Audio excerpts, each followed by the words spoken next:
বাবা শব্দটি আমাদের প্রত্যেকের জীবনে ভীষণ দামি। বাবা বাবা হলো আমাদের জীবনের সেই মানুষ যার উপরে আমরা নির্দ্বিধায় মন খুলে আমাদের চাহিদাগুলোকে বলতে পারি, চাইতে পারি।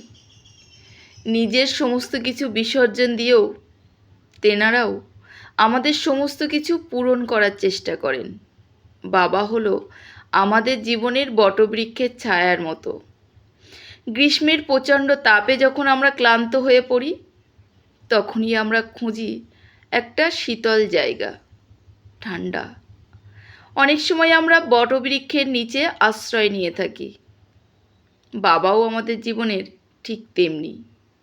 আমাদের জীবনের সমস্ত কষ্ট, দুঃখ, চাহিদা সব কিছুই বাবাদের কাছে আমরা জানিয়ে থাকি। আমাদের মেয়েদের কাছে বাবা খুব স্পেশাল। আমরা মেয়েরা বাবার কাছে রাজকন্যা হয়ে থাকি। একটু বড় হবার সাথে সাথে আমাদের জীবনের কত চাহিদা বেড়ে যায়।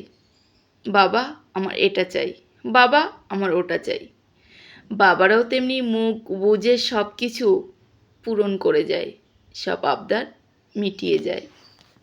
কারণ তারা চায় আমার সন্তানরা সুখে থাকুক, ভালো থাকুক। তারা নিজেদের শখ আহ্লাদ সব কিছুই বিসর্জন দিয়ে দেয় শুধুমাত্র সন্তানের ইচ্ছে পূরণ করার জন্য, সন্তানের ভালো থাকার জন্য। তারা নিজেরা ভুলেই যায় তারা নিজেরা কবে নিজের পছন্দ মতো একটা জামা কিনেছে, একটা জুতো কিনেছে। নিজের অফিস যাওয়ার জুতোটাও আজ ছিঁড়ে গেছে, তবুও বাবা পারলে তো কিনতেই পারে।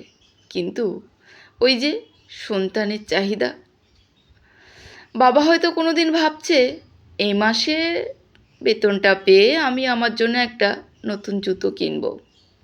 তখনই তার সন্তান এসে বলল, বাবা আমার এ মাসের স্কুলের এক্সকারশন আছে, আমি সেখানে বন্ধুদের সঙ্গে ঘুরতে যাব, আমার কিছু টাকা লাগবে, তার সাথে কিছু ড্রেসও লাগবে, আমি নতুন ড্রেস কিনতে চাই। বাবা তখনই তার সমস্ত ইচ্ছা জলাঞ্জলি দিয়ে তার সন্তানের ইচ্ছাটাকেই গুরুত্ব দিতে থাকে, সন্তানের ইচ্ছাটাকেই মর্যাদা দেয়। বাবাও হাসি মুখে বলে, ঠিক আছে, হয়ে যাবে সব কিছু, চিন্তা করিস না। এই হলো আমাদের বাবা। আমরা বড় হবার সাথে সাথে বাবাদেরকেও বুঝতে শিখি, বুঝি বাবার মাথায় কত দায়িত্ব থাকে, বোঝা থাকে।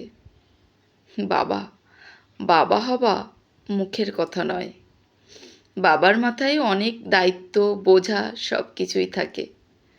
তবুও বাবারা হাসি মুখে সব কিছু মেনে নেয় সন্তানের ভালোর জন্য। লাভ ইউ বাবা।